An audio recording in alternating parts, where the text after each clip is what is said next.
Welcome to Creating Awareness, conversations that awaken, empower, and heal your soul. I'm Sarah, and this space is for the deep thinkers, the soul seekers, and the cycle breakers.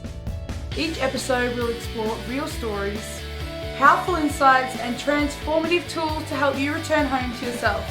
From trauma to self-love, shadow work to soul purpose, here we go beyond the surface together.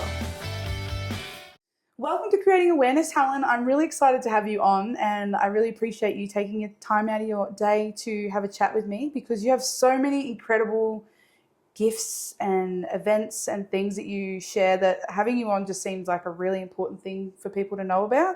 And I've referred so many people to you as well that I'm like, I could just send them the video and then they can get a bit of an idea of what I'm trying to say, because obviously you're going to explain yourself better than I ever could because it's your passion and your love. So yeah, tell us a little bit about, you and what your gifts are.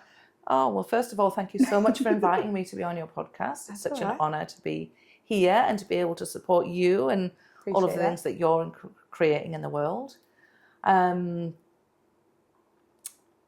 So I suppose that I am a bit of a jack of all trades. Yeah, okay. So I am a graduate of the School of Shamanic Womancraft, and I'm an animal dreaming apprentice with Scott Alexander King's School of Earth Medicine. God, that sounds so cool.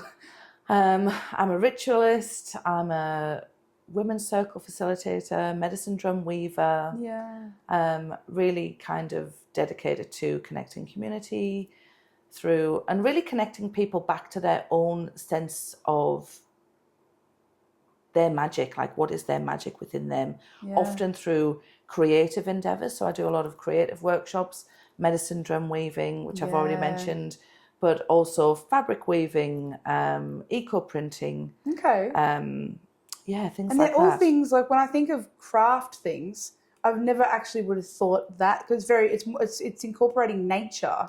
Yeah. And you've got a real nature and spiritual and cycles kind of energy about you that I don't think is as common as maybe your world it might be, because maybe you're surrounded by that. But in my world and the people I know, you're very unique. Like I've never seen that kind of ritual stuff, and I've learned so much from the different workshops, and I sit in your women's circles and just different things we've done together, that it's like, oh my gosh, like there's a whole world out there that people don't know.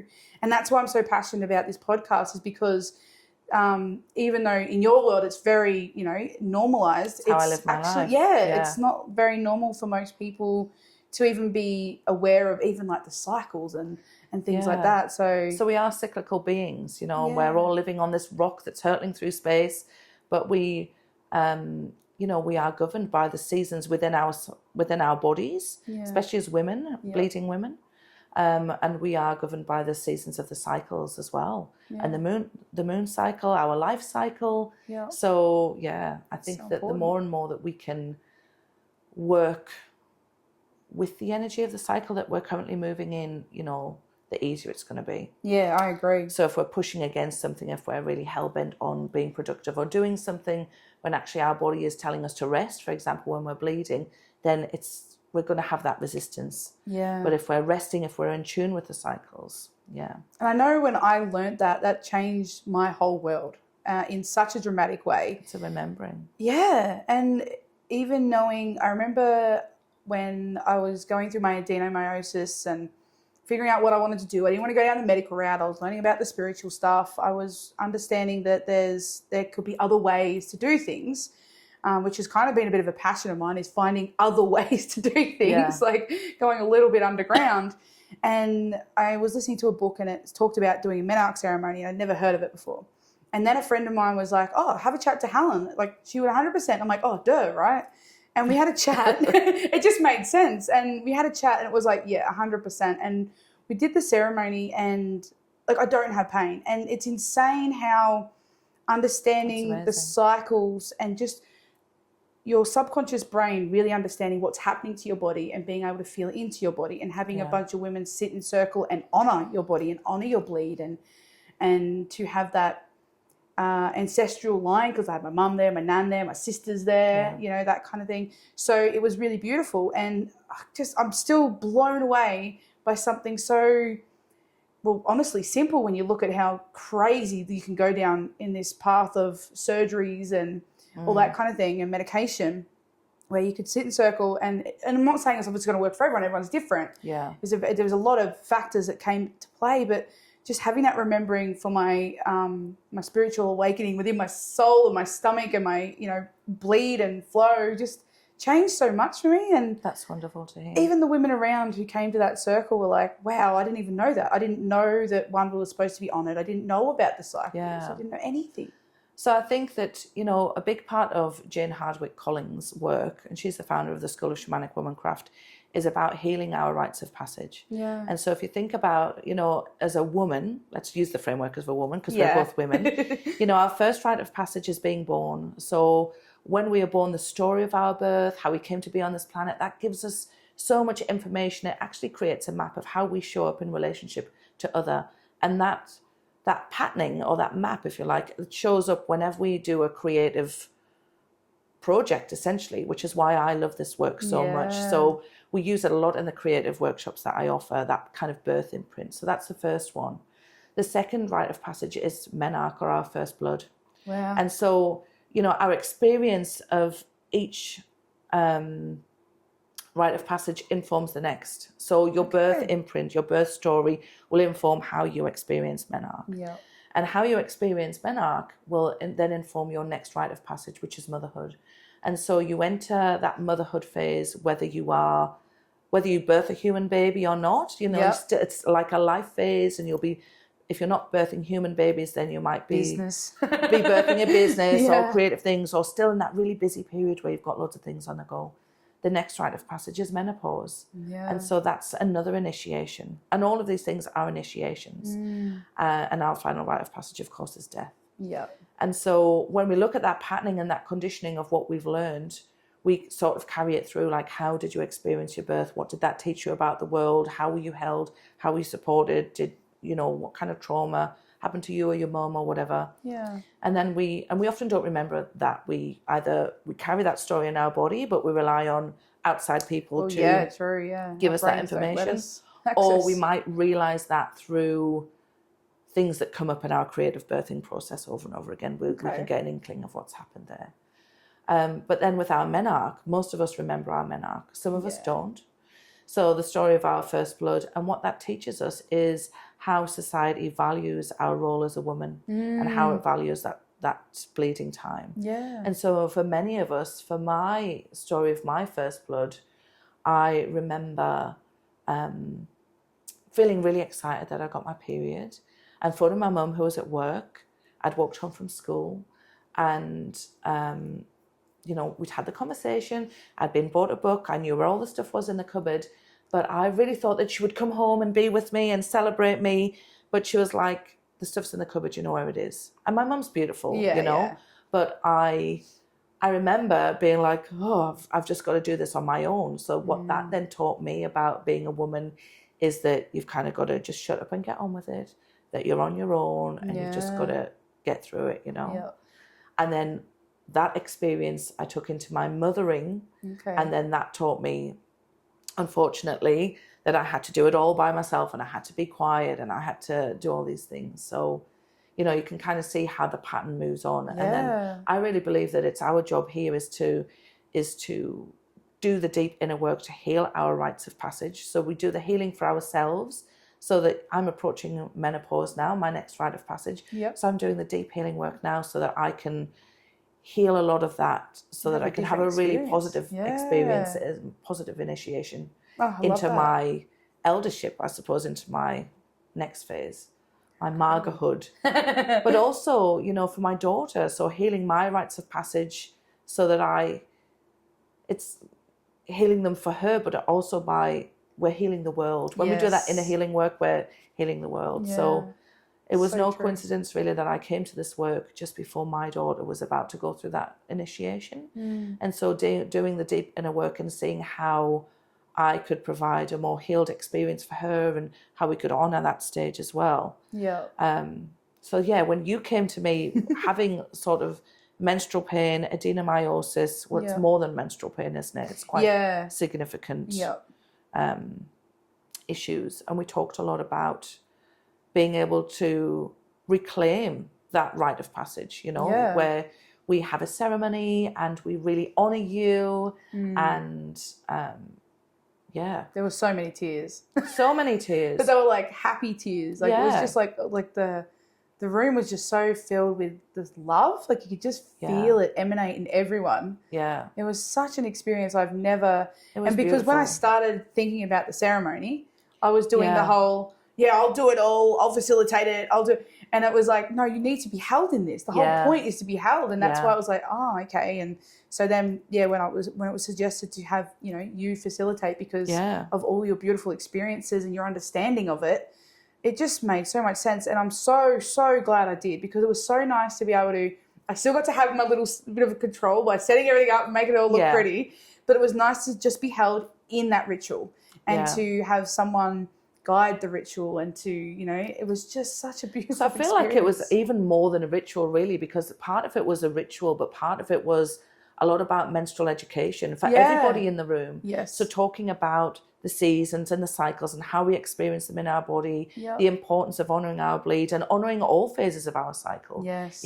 If we can plan to do things like this, like this podcast, when you're ovulating, then you're at your best self, you're your most outgoing and you're magnetic, you know. But if we did this when we were bleeding, then, that's more of an inward energy. So we can really learn to, all of us, work with our cycles and kind of plan our life around it. It's helped me. Be more in flow. Oh my gosh, yeah. And we also, what was really important is that we also, everybody that came shared the story of their menarche and what their experience was. And that was incredible. Yeah. And you're right. I mean, we won't go into the details of those because those are personal and private stories, but there was a lot of emotion. There was lots and lots of big experiences. And as you said, you also had your mum there and you had your grandmother there. Yep. So that's your red thread being represented. So we can see, our lineage, our female lineage coming down from our great-grandmothers to our grandmothers and our mothers and ourselves and eventually our daughters and our granddaughters as being connected by this big, long red thread. And when one of us in our generation stands up and decides to do that healing work, it does all of the healing of our red thread. Yeah, so that's what I found so powerful, is that it really did seem to shift. Literally everyone in the room seemed to shift in some way. It was, like I said, nothing I've ever experienced. I never thought I'd be doing something like this at 30. Yeah. Obviously menarche is meant to happen at your bleed, but to be able to have the opportunity to go, well, we can rewrite our story. Yeah, 100%, to reclaim that power that's maybe been taken away from you, to be able to reclaim it, to rewrite it, to honor it. And to have set a different tone, like you said, for the cycles coming forward, or the initiations coming forward. Yeah. Because I know with my story, there was a lot of shame around my bleed. My mum was really good like yours, had a lot of education around it. There was, provided what I needed. But it was the school system that let me down, and the school didn't know what to do with that. And because I was so young when I first got my bleed, and I was at a very small school, they didn't have bins, and it was just like got bullied because there's smelly pads in my bag, and so there's a lot of shame around being a woman bleeding, and then having like excessive pain at that young age as well. Yeah. I was having lots of time off, and I felt like an inconvenience because it was like, you can't be relied on because you might be in pain, so you can't book anything. And as I got older, that story just got more and more embedded as I had to have more and more time off, and obviously running my own businesses and things. So to be able to really change the narrative absolutely shifted everything. So, I really thank you for that, honestly. Oh, it's my pleasure. It was I'm glad to hear that it's had such a positive impact on your life. I really felt that in my soul when it happened. Like it was, it was one of those things you don't know, and you never, it's not like sign up and it's going to work. We don't know. We're not claiming that at all. This is very much a personal experience. But it just goes to show the power of intention, of women sitting together, of understanding just information and having the knowledge, and the power of ritual. So I'm just, really just, that's what I want to share with people, is the fact that there's other things you can do. It's so easy to just go towards, say, the medical route because that's all we've grown up with. Like, just go to the doctor. Like I still get told, go to the doctor. I'm like, I'm fine though. It's like, but it's not gone. I'm like, but I'm actually good. I don't need to go to the doctor. Well, when we think about disease in our body, it's like that dis-ease. We carry all of these stories with us. So if they're creating like this disharmony, and the body keeps the score thing, 100%. So if we can there's such magic and such medicine by sitting in circle and sharing our stories. Yeah. It's really, really important, deep work, and it's something that we, in our busy lives now, where we're actually quite segregated. Women are so powerful when we're together, but we're kept in this patriarchal system where we're all kind of pitted against each other, and we're busy all the time, and our inherent worth is linked to our productivity, which is why we feel like we need to operate like a man whose hormone level is like this all the time, not like ours, which is, like this, and it goes in the circle. Yeah. So, if we think about our energy stores, we can't operate on like this, like a man. No. We have to have times of rest and times when we're, and we have to be able to move and flow. And we could do more when we're up here too. Like, 100%. The man can do like this, but we can get so much done, but we need rest because we had to get all that done.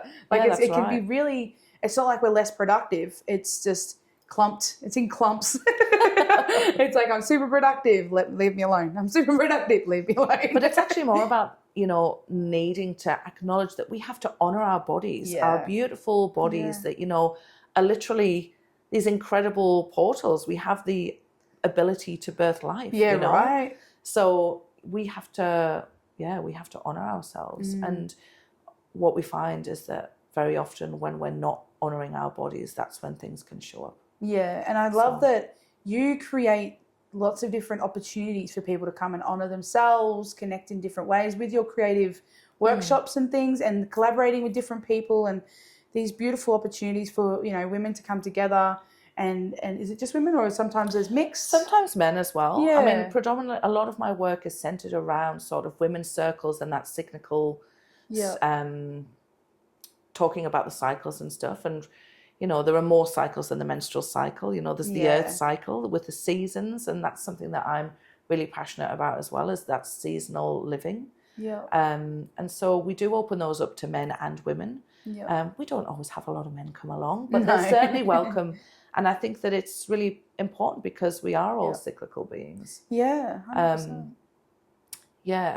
And I love to weave that medicine into everything that I do. You can tell, all the different things that you do. I've learned so much. I didn't understand about the cycles of the woman, the cycles of the moon, the cycles of even the seasons, the plants. Like, there's so much that nature can show you. And that I'm learning in your circles and understanding the moon phases and going into different, what do you call them, phases and things like that. That it's just like, wow, like, this is really powerful stuff. And if you can slowly, I feel like by the next women's circle that I join, it'll kind of click. It's like lots of information. I'm like, okay, I can get, all right. And I feel like by the next one, I'll be able to start to really weave into it and understand it a bit better. So it's really cool stuff. Honestly. I feel like the cycles, it's a map. So we often talk about the cycles upon cycles. And so we have like the earth cycle, which is like winter, spring, summer, autumn. And you can think about those as like a point on a compass, with winter at the south and summer at the north. And then we can have, so that's the seasons, which we go through in a year. And then we have the lunar cycles. So we have like the dark and new moon in the south. And then we have the first quarter moon in the east, full moon in the north, third quarter moon in the west. And we go through that cycle in a month. And then we have our menstrual cycle, which we start with like the bleeding would be like day one of the new moon. Okay. And then we go through like our luteal, our follicular phase, when the energy is rising, and is like the spring energy. And then when we're in ovulation, that's like the summer energy, like that full bloom energy. And then as we begin the luteal phase, and the estrogen is waning, that's like coming in towards the autumn, and then shadows. Shedding and into the south. And understanding that there is a luteal phase. Like, me and my friends were having the conversation even before the ceremony, and one of my friends was like, "Oh my gosh, I don't think I have depression. I have a long luteal phase." And I've really paid attention as well now that I'm sort of tuned in a lot more and paying attention to my cycles. I'm very lucky. I only have a very little one, but it's very like don't talk to me, kind of a very deep luteal phase where it's like 2 days of what's the point? Leave me alone, like hide in the dark, curl up on the couch with a blankie, cuddle the dog kind of thing. But now that I understand it, I don't think there's anything wrong with me.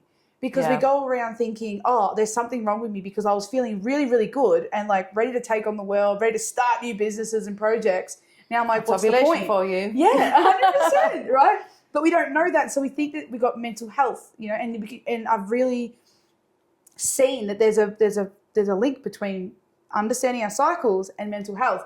Not saying mental health isn't real; it's a very real thing. Yeah. But maybe, just maybe, if you understood your cycle, it may not be mental health. It may just be your body needing rest. There is more than a grain of truth in that, because when we talk about honouring our bodies and honouring our cycles, the words of Jane Hardwick Collins, I always quote this because she says, however you begin the cycle sets the tone for the whole of the rest of the cycle. And that goes for each of the cycles, the lunar, the earth, the body, the growth cycle, whatever it is. And so for your menstrual cycle, how you start your menstrual cycle is going to set the tone for the whole of the menstrual cycle. Yes. And the key thing about each cycle is it moves through these phases of birth, growth, full bloom, harvest, decay, and death. Yeah. And then rebirth. So the cycles, they go around all the time. So however you start your menstrual cycle is what you're going to see grow, fully bloom, harvest, and then we say the decay phase. No one really likes to talk about decay, but that's the time when we actually start to let things go. Yeah, it's quite a beautiful... I actually look forward to it now that I understand it. But everything that we let go of, we let go of it because it no longer serves us, so we don't take it through into the next cycle. Yeah. But also, when we let go of things, it becomes this rich sort of sacred compost, this fertile ground that we set our intentions or plant the seeds for the next cycle to be in. And so if you're not looking after yourself, at the beginning of your menstrual cycle, well, it's going to show up in the harvest phase of what you're harvesting. Yeah, and it's going to show up here, in the, we call it like the banshee. So just before you bleed, if you're not looking after yourself here, it's going to show up just before you bleed in the terms of like PMT. Or the banshee just be like, what do you want? When you just, but it's actually because you haven't been honouring your body. Yes. And sometimes, in my life, I'm the mother of two, almost teenage children now. And so, it's really busy. Yeah. And sometimes I can't honour myself as much as I would like to, when I'm bleeding, because it's just life and its commitments. But in the times that I've been really stretched and I haven't been able to take that time for myself, I really find it showing up in my luteal phase. Yeah, I've really found that too. That reminds me to do better next time. Yeah, well, this is it. Because it's a constant process. Everything's an invitation, isn't it? And it's all information, and we get to decide if we want to take on, okay, this didn't go so well, what can I do next time? And you learn from each time. I know for me, I have like a little treasure box now. So I've got a beautiful red box, and I have my red necklace that I wear. Sometimes I'll wear red. And I try and really honour it. And I think that's been a big part of the process too. You're like, I didn't just do the ritual. The ritual was the catalyst for change, and I can, and like you said, I can tell when I haven't honoured that. And I've just been, whatever. I was fine last month. It's fine, whatever. I'm obviously healed. It's good. It's fine. And then just push. And then I'm like, my luteal phase is a bit longer, a little deeper. Yeah. So I have really noticed the difference in actually honouring yourself at the start. Okay, I try and track my bleed. And it's okay, my bleed's coming up. I'm going to tell myself, or I'm going to honour myself at least a day, a half a day, or something of just rest, relaxation, a bath, or whatever, nature, whatever it is that works for you. And maybe you got to try a few different things each cycle to see what your body wants. Connect in, find out. It'll tell you. And it's really shifted so much. Like I look forward to it. It's like, I get to wear my red necklace, and I get to pull my box out. That's like this signalling to all the people around you that you're on your bleed, so that you don't have to go up and say, I'm bleeding. Leave me alone. Can you do the washing up, or can you get the firewood in, or whatever it is? They can see that. So if they're like in conversation and like responding to you, they can say, Sarah's got a bleed. I know I need to actually step it up a bit more and support her. And I've found that it actually is really working, because I tell people all the time, I'm wearing my beads. Or, I don't wear red all the time because, I love the red, but it's not, it's not necessarily what I wear all the time. But usually at the start, I'll wear that red dress or whatever. And to really honour that, it feels good. I have a certain perfume that I really love. I love that. And it's only when I'm bleeding. So it's like spoiling myself. It's like a treat. So instead of because I spent 30 years just about dreading my period, like, oh, fuck, here we go. I want to be in so much pain. I'm going to be unreliable, like all the negative narratives. So the way for me to sort of shift that narrative is to really, I get to wear my red necklace, I get to put on my special perfume. I love that, because then it's nice. You're really honouring your cycle in a way that feels really beautiful to you. And that's the thing, everyone's such an individual. Exactly. And I think it's really important to note as well that I don't really think of myself as a healer. I think I'm trying to think of the medicine woman's prayer, and I can't remember it off the top of my head, but it's something like, I won't fix you because you're not broken. I'm not going to heal you because you're whole, but I'll walk beside you. Oh. And that's really what I love to do, is actually to be able to create that space so that people can tune into what it is that they need to do, or hold that space so that people can do that deep self-inquiry, that really deep inner healing work that they need to do to take them to the next place of wholeness. And that's all we need, is someone to validate us, see us, and to not see us as broken. Like, that's right. That is and so just powerful. help you to rewire some of those neural pathways a bit, so that you are, well, you're more empowered, and you kind of get to tread a different path instead of going down the same path that hasn't obviously served you very well. You get to try something new and to be held. Like your women's circles, I honestly never thought that I would feel so held with a bunch of strange women I don't know. Like, I know one person in that group outside of the group, and that's it. And I find myself being able to just purge, and I can just be vulnerable, and it's okay. I can show up as I am. Maybe one day I want to dress up, other days I'm like trackies. Like, doesn't matter. Like, 100%. You show up however you are. That's the medicine. Yeah, there's even been times where I'm like, I don't know if I'm going to make it. I'm really not feeling it. It's like, look, you don't have to, but the invitation is show up as you are. You may 100%. Need your sisters, and it was exactly what I needed. Well, sometimes the times that we have the biggest resistance to coming to Circle is the time that we need Circle the most. Yes. Yeah. And just to be held in that, because we do have busy lives. Like encouraged to come out of your house.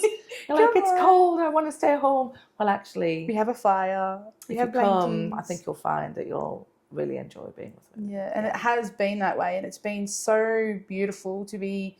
You facilitate so well. Like, honestly, I've been to a few women's circles, and they're great, but there's just something very nurturing. Like, I just feel so nurtured, and and you show up as you. It doesn't feel, there's no hierarchy. It just feels like there can't be a hierarchy. We're in a circle. Yeah, it's all equal. Exactly. Yeah. And it's just, it feels that way. Like, it feels I feel like way. As a space holder, we have to walk our talk. So, I often cry my sacred tears, but by showing up in my truth and vulnerability, it gives permission for other people to do the same. I agree. And, the other thing is that I try really hard to set really clear expectations. So we have our sacred agreements at the start of the circle, which gives everybody that we all agree to be able to create this safe and open-hearted container. And the other way that I run my women's circles as well is that people sign up at the beginning of the year, and then we journey with the same women the whole year. So it's not like you turn up and you only know one person there, and it feels really weird to kind of bare your soul. You're actually building relationships with these women that you see every month, and you're learning together. And what I found as well is that we're actually, as a group, able to go deeper with the medicine. I agree. So a lot of the things that I offer is, well, we always talk about the seasons in the cycle. We do like a bit of a cosmic weather report at the beginning of each circle, which is so cool, because it just I really can read it, it's different, but to hear you have it mapped out, you explain it in a way. Like, people have been explaining this for a while to me, and it's like, I get it. I get it with you, I feel like I'm really starting to get the understanding, because you've got the visual. It underpins all of the work that I do, which is why it's so important. I love it. But I always like to bring in little elements of, ritual and spell crafting. And actually this month's circle, we're going to be doing some beautiful spell crafting work together, which I'm really excited to share with everybody in bulk. And I always finish with either a shamanic drum journey or a guided meditation. Oh, and I love that. It's so nice to end it in just a really nice with yourself, because you're sitting in circle and it's beautiful. And then just sit and be with yourself and really integrate everything that you've learned and all the feelings that you might have felt, to just be still in that is really nice. Beautiful. Really nice. So I love what you do. Tell us a little bit about your animal dream work stuff, because I know you're super excited about it, and I've never heard of it, and I love animals. So anything animals, I'm like, I want to know more. Tell me more. So animal dreaming, it's so have you ever heard of Scott Alexander King? So I've heard his name, but yeah. Yeah, so he has written a book called Animal Dreaming. Okay. And it's all about learning to interpret messages, essentially interpreting messages from spirit through encounters that we might have with animals. Okay. So, believing that each different animal possesses a different type of medicine. Yeah. And he has a school called his School of Earth Medicine. And so I've been a student there for almost 3 years. Love that. Doing my apprenticeship under his guidance, which has been so beautiful.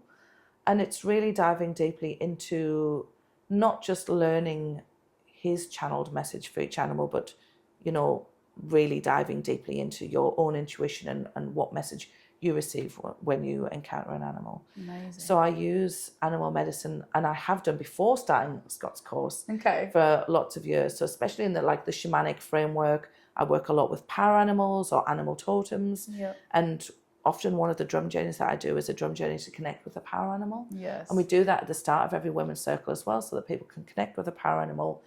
And often it will be really surprising and interesting what animal steps forward to work with you. Yeah. And the medicine that they carry. Yeah. So for example, my power animal is fox, and fox is all fox about. in my mind when you, yeah. Okay. Yes, Foxes actually, get a bit of a bad rap here in Australia. Quite rightly so, because they do kill a lot of things. I've lost all my beautiful ducks and numerous chickens to foxes over the years. Yeah. But the medicine of fox, it's like an archetypal medicine. They walk in the in-between time. So you'll find them in dawn and dusk, kind of 1 foot in each world. Yeah. They really are the edge walkers, so often not fitting into society. Yeah. In Scott's world, they are the magician.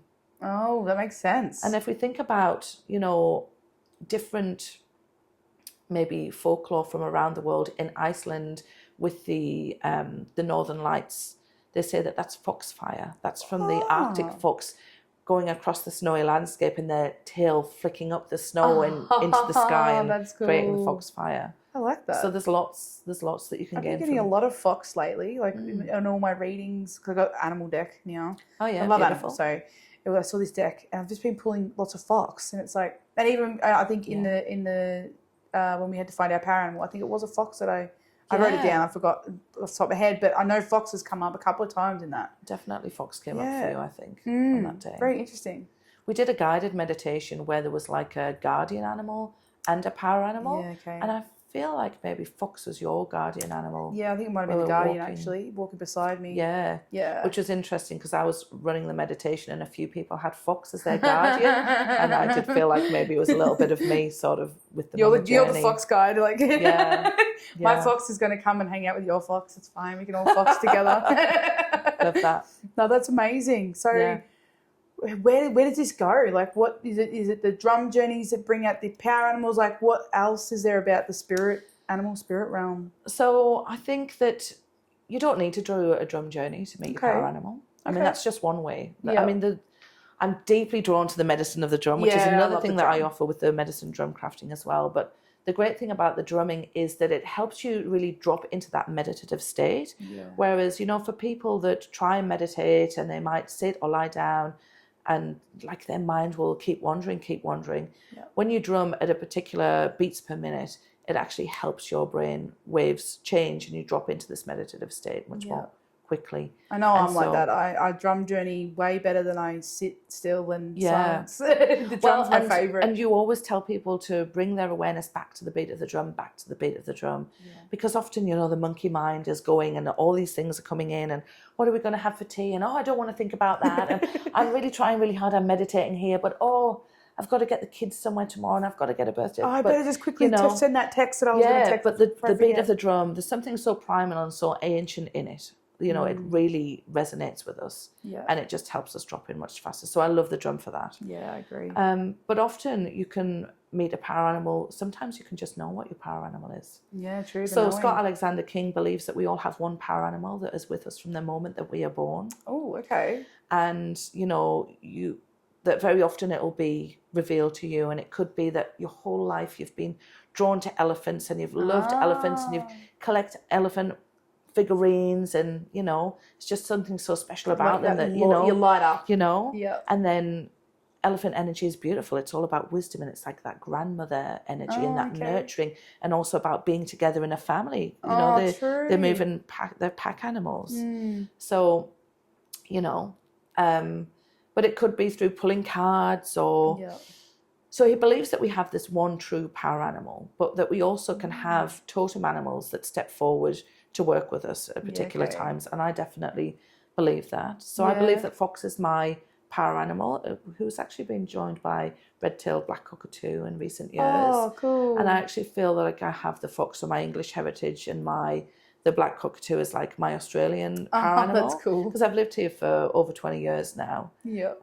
So that I've worked with black cockatoo medicine for a really long time. Nice. Before they actually present it to me as a power animal. Wow. And it's really interesting. I have a drum that I created, which is my underworld drum. It was birthed when I was in the underworld period of a journey that I was co-teaching at the time with the Temple of Inanna, called the Descent of Inanna. We'll talk about that another time. And it was birthed on the dark moon. So it was a really significant drum that I knew was going to be this underworld drum. It was birthed with a really dark hide. I actually birthed it out in nature. It was soaked in the wild waters overnight. And I sat at the top of this sacred waterfall that I don't share with anybody. Wow. And birthed it with just my dog, actually. And then it was almost exactly 12 months later, I was sitting in another circle, and my friend Ash was across the circle from me, and he was like waiting his turn before he could speak, before the bull got round to me, and he was like, "There's a black cockatoo in the face of your drum." And when I looked at it, there is like a black cockatoo with the feathers and the beak and even the eye. That's and incredible. So it's really amazing that sometimes, you know, especially with drums, their true medicine is not always revealed until, you know, until you're ready 12 months later, until you're ready to meet it. Yeah. That's incredible. That just makes me think, when I was younger, I used to love dolphins. Oh. I used to love dolphins, and then I just kind of phased out, and now I don't even think about them. But interesting how they kind of come in at phases that you need that energy potentially. Definitely. Or that guidance. Yeah. That's incredible. So I work with a lot of different animals, actually, and for me. So I often, so one of my guides is the cosmic ocelot. So an ocelot, it's like a spotted cat, but it's a smaller cat. Okay. But for me, the ocelot is the keeper of the Akashic records. And so she takes me on a journey. She carries the whole universe in her mouth. Oh, wow. And so often for me, power animals, when we connect with a power animal, we usually journey down. We journey to the underworld or to the lower realm to connect with a power animal. But for me, cosmic ocelot is like a higher guide. So she has the universe in her mouth, and she takes me out into the cosmos where I can access the Akashic records. That's cool. I also I've worked with snake a lot, you know, that beautiful energy of like that feminine but shedding rebirth. Letting go of what no longer serves. That's really beautiful. And a lot of people fear the snake, so it's quite a powerful creature. And we can all have a shadow totem as well. So it's not just our power animal. It's not all love and light. We can have a shadow totem as well. So like the ones that you fear might also be a... Yeah, so if you're really scared of something, it can have really like big medicine for you. Yeah. And but I'll tell you, my shadow totem is actually horse. Really? So I'm really quite frightened of horses. That surprises me for some reason. When I was 4, I was bitten on the arm by a horse, and it fractured my arm. Oh, God. And since then, like, I just feel a bit nervous around them. So when they like whinny or talk to each other, or, you know, I just get a bit, what's going to happen? Yeah, and then when I started doing this course, and, you know, we've had lots of Zooms with Scott. We've been really lucky to be able to talk to him about that.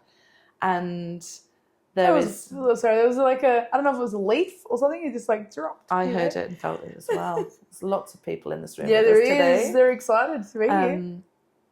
Yeah, so horse is actually all about personal power.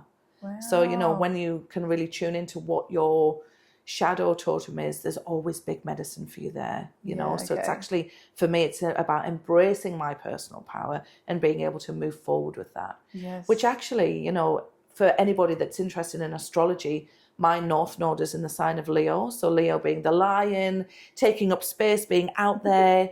Your North Node is where you're going to in this lifetime. Yeah. So my North Node being in Leo, and we're in Leo season as well, and we're doing this podcast, which is great, because this is actually quite uncomfortable for me, because I'm much more comfortable in the background. Yeah. But my North Node, where I'm going to in Leo, is actually about learning to be in the spotlight, learning to take up space. And I feel like that shadow totem of the horse actually ties into that as well. It makes so much sense. So yeah, That's but good it's to know. different. It's different for everybody, and there is no right or wrong. And like we say, we can have these power animals that step forward and that we work with their energy for a time because they'll support us with something. Yeah. And then they'll step back. So I've got about 12 totems in my team Yeah, that I've met cool. so far that, you know, they'll step forward and help me with something and then they'll step back for a time. Yeah, and I felt can that. actually call on them as well to help me That's as well. so cool. And the more you get to know the energy and the power that they hold, you could, being able to call it in and being like, you know what, I need extra nurture, or I really need help shedding this last layer of things that don't serve me anymore. To be able to call that in is so cool. Yeah. See, this is what I mean. Like, there's a whole world out there that people don't know about. and actually to be able to facilitate people connecting with power animals. Yeah. So I have had people come to me and just ask me to hold that for them one-on-one, which I'm really happy to do. Yeah. And that is so beautiful because we have that really deep experience. We set the intention, we create a ritual space. Everybody's always smudged before they come into any of my spaces with, you know, my homegrown or wild foraged own magical blend of herbs. I love it. It smells so good. Something about being smudged, just, it kind of feels good. Yeah. It's a nice feeling to know that it's just like, wipe off whatever's happened out there. Let's come into this space, fresh, clear, new beacon of whatever. Well, for me as a space holder, it's really important because it's part of my spiritual hygiene practice. So whenever I set up a space, you know, I always cleanse the space with smoke, usually, or sound if I can't use smoke. And I cleanse myself, but then to cleanse everybody before they even walk into the room so that they can just, you know, let go of whatever it is that they're carrying so that it can be open and present. And it also, you know, it helps once again create that safety, that safe and open heart container. So that's something that's so, so important to me, is like that integrity, that safety, that compassion. That, I feel that. And you can feel it when you walk in the room. Like you can really, and this is the power of intention.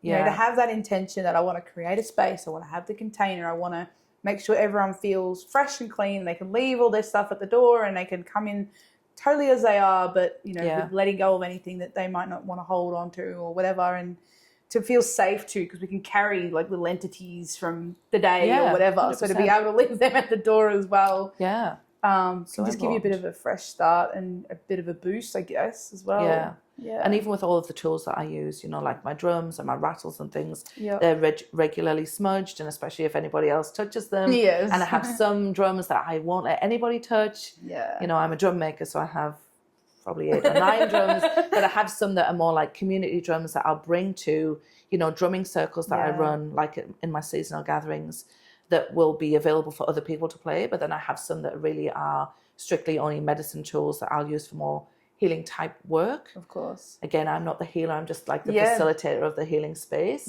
But everything is just treated with the utmost respect and my favorite integrity. Drum is that one with the animals all burnt into it. Oh my gosh, that thing, I don't know, my whole body just lit up when I saw that. It was so those are my totem animals inside that drum. Such a cool idea. Yeah. And you're very creative, like to be able to make it look so good. Like you've got a really good talent there. Thank you. To be able to pull that off, like, oh my goodness. When I saw the inside of that drum, I was like, I need to do that. So I know I'm saving up to do a drum workshop with you because I have done one and it was a beautiful experience. But I know that I'm working towards one with you. You can never have too many drums if you ask me. Yeah. And they're like children. They've all got their own personality, but they've all got their own medicine as well. Yeah. Because when we talk about, you know, shamanic practices, the shamanic practice or the, you know, shamanism or animism really is the, you know, the belief that everything holds like a spirit, you know. So the trees, the earth, the sky, the rocks, the animals. And so that's kind of where the animal dreaming comes in, because with drum crafting, well, the drum is sort of one of the oldest musical instruments. So it is literally the skin of an animal stretched over a wooden hoop. Yeah. And, you know, here in Australia, we're really lucky. We've got access to all kinds of different animals. Yeah. So when I run my drum making, we usually have an option of deer, goat, or kangaroo. Yeah. And each one of those hides will actually have a different archetypal energy. So deer is often very soft and gentle. It resonates with the heart chakra. Goat is more sort of fearless, can overcome any territory, any terrain. And And kangaroo medicine is all about only being able to move forward. Kangaroos can't jump backwards because of their long tail. So if kangaroos need to go backwards, they have to turn around and intentionally move backwards. So it's always moving forward. And there's a lot more to that, but those are elements of it. And then the different, the different wood that we use for the hoops as well. So, you know, I've got drums made with rosewood, which also is, again, that heart chakra, that unconditional love.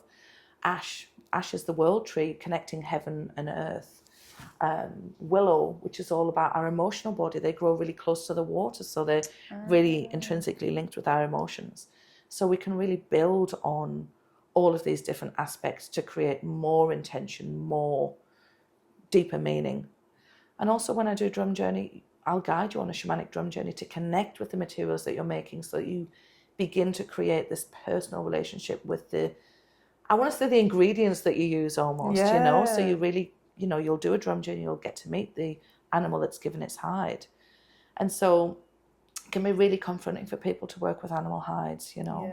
But I really think about it as this act of making sacred. You know, this animal has given its life, and you are taking the skin and you're making a sacred object with this. That's, you know, and that's why I take such good care of everything, and it's smudged and they're looked after, because something has given its life so that I can create this thing.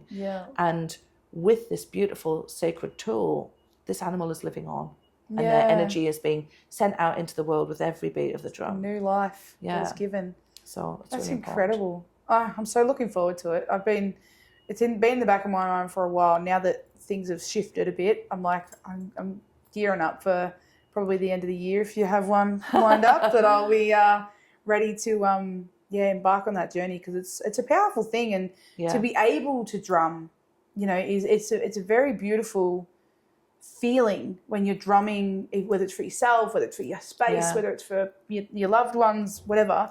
But it's such a beautiful space. So I highly recommend, if you haven't got a drum, do it, because it's so cool to have, and to be able to cleanse that space as well in your home. You know, you can use pots and pans. We talk about that, but to have a drum that you've really connected with just brings a new energy into the space as well. Well, I think that the way that I run a drum making workshop, it's not just come and birth a drum. You know, it's really steeped in deep ritual and ceremony.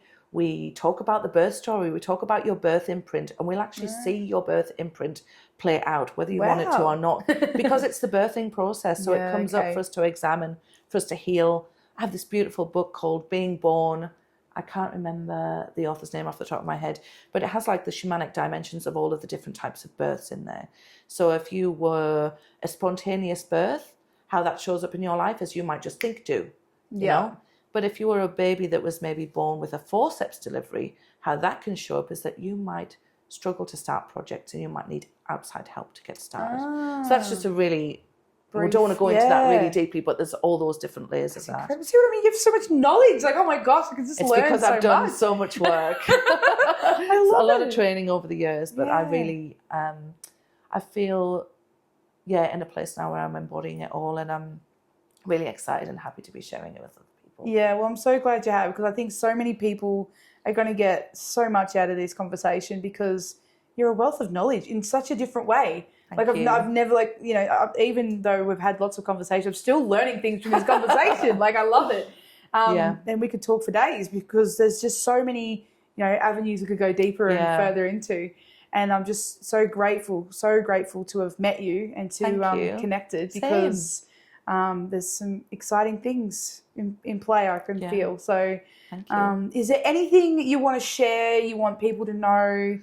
So there is just one other thing that I would really love to share. Yes. So we've already talked about the women's circles, which run, you know, they usually run from February to December. Yep. And sign-ups open in about November each year. Cool. They're limited to 10 places, because we journey in that safe container that we spoke about earlier. I know for people it can be a big commitment, or, you know, sometimes they book up really quickly and there isn't space. And then we have the drum making, which is, you know, it's more of an investment. It's held over a weekend. We live together in community, so we're camping, we're on the land. That's so cool. I usually only run them twice a year, once in spring and once in autumn. Okay. I don't know if that will change in the future, but that's because it's the most friendliest time to be camping. Yeah, I was going we to say. don't want to camp when it's in the freezing winter, cold. It's like, And we don't want "Ooh." to camp when it's like 40 degrees either. Health and Yeah. safety first. Beautiful. We want to be comfortable.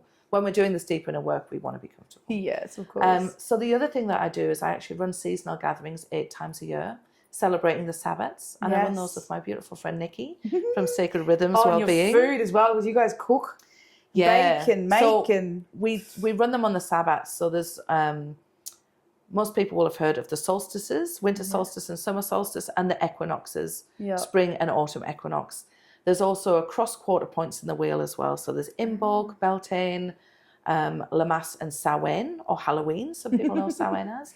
And so we hold a seasonal gathering for each of those 8 points in the wheel. Nice. And you can think of them as south, southeast, east, north, east, north, northwest, west, southwest. Okay. Yeah, so they're like they're not those ones, compass, and then the compass points. Love that. And so they fall at about every, I can't do the maths. It's 8 times. It's maybe every 8 weeks or something like that. Okay. And so each one is 4 hours of celebrating the season. Yeah. So we gather, we have circle, we call ourselves in, we do some ritual practices.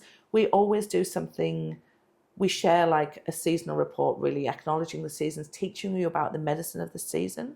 We always do some kind of group ritual. There's always some kind of element of sacred crafting.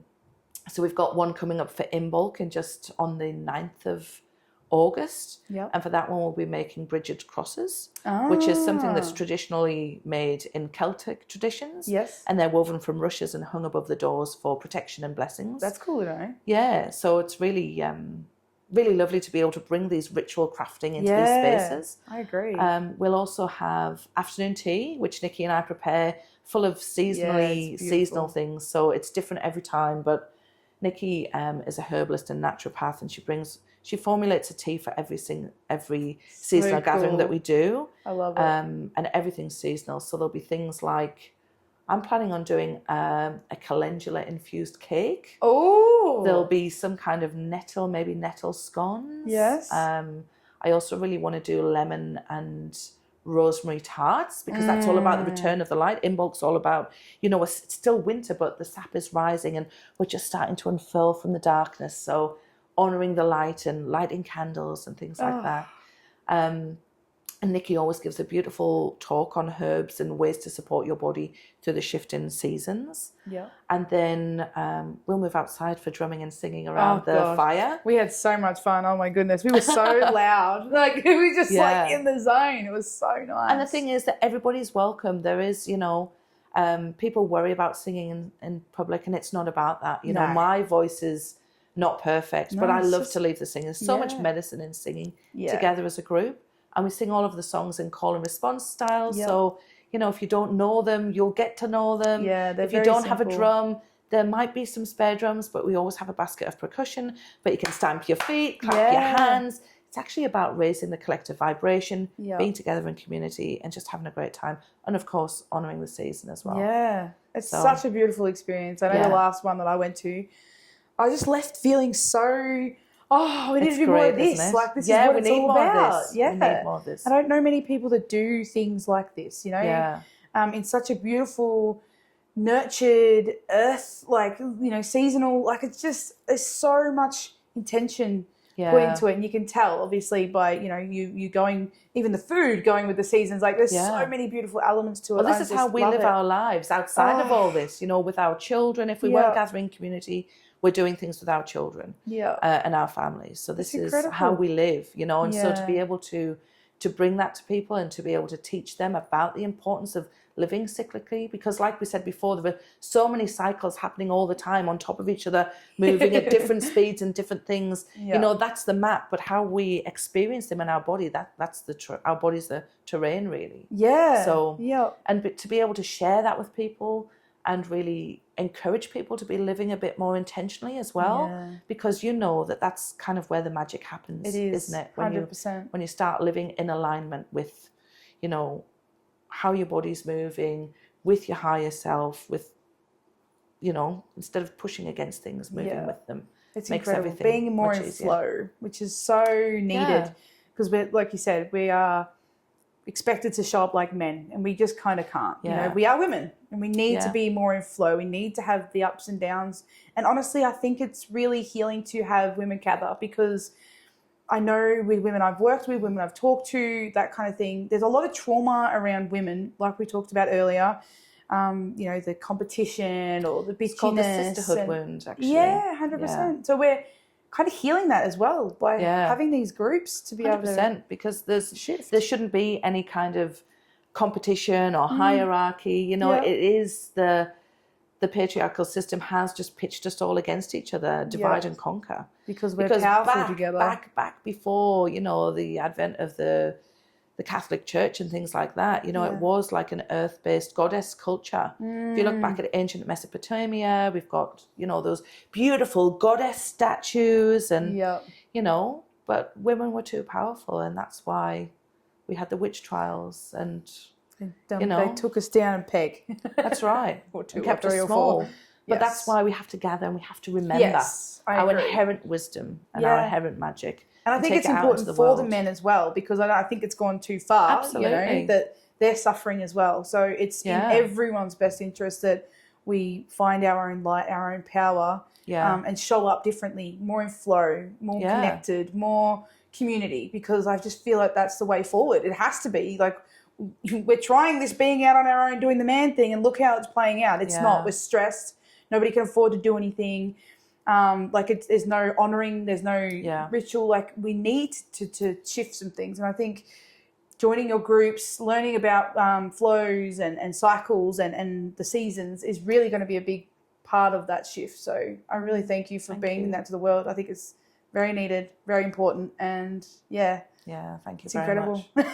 Thank you. So before we wrap up, tell people all your details, where they can find you, because I am so sure that they're all going to want to be like, where's she at? I want to know about all these things and how to hook up on them. Yeah, so you can find me on social media, which is earthstar_magic, or on my website, which is www.earthstarmagic.com.au. I love it. So new. I'm excited. It's just new, so it's a work in progress, but I'm really proud of what's up there, but I'm sure it will be growing and changing and evolving as I do. 100%. And I'm excited to add the animal dreaming work to the website in a couple of months' time after I graduate. Yes. I think that's about it. Yeah, beautiful. So I hold women's circles in both Skipton, which is where I live, my local community, and in Ballarat.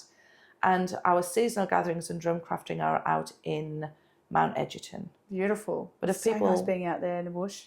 Yeah, it's beautiful. Nice. We love it because we found a great space that we can really be in, that's affordable to hire, so we can keep our prices low, because, you know, some of my really important pillars are around accessibility and integrity and safety.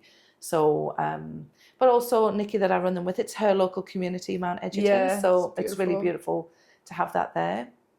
But I am also open to holding drum crafting for groups. So if you've got a group of friends and you want to do that, then that would be cool. Get in touch and I'm happy to come to you. So awesome. Well, thank you so much for your time. Thank you. And I can't wait for people to hear this episode, because it's gonna be fire. Thanks so much. I actually can't even remember really what we've talked about, so I hope it's amazing. It's really good. So thank you so much. And thank you so much. Yeah, feel free to reach out to me, to Helen, and follow us on this journey, because it's a beautiful shift that's coming. The more we bring awareness to people that these options are available, I think we're going to find ourselves very busy. Wonderful. But thank you so much. And we'll see you guys next time. Thank you. Bye. Thank you so much for watching, everyone. I hope you had just as much fun as we did with this episode. And hit like and subscribe if you want to hear what is coming up next. We have a few incredible people that are jumping on this channel to teach you and show you and inspire you and give you a little bit of a journey into their different stories. So stay tuned and don't miss an episode of something that may create awareness and change your life. Bye!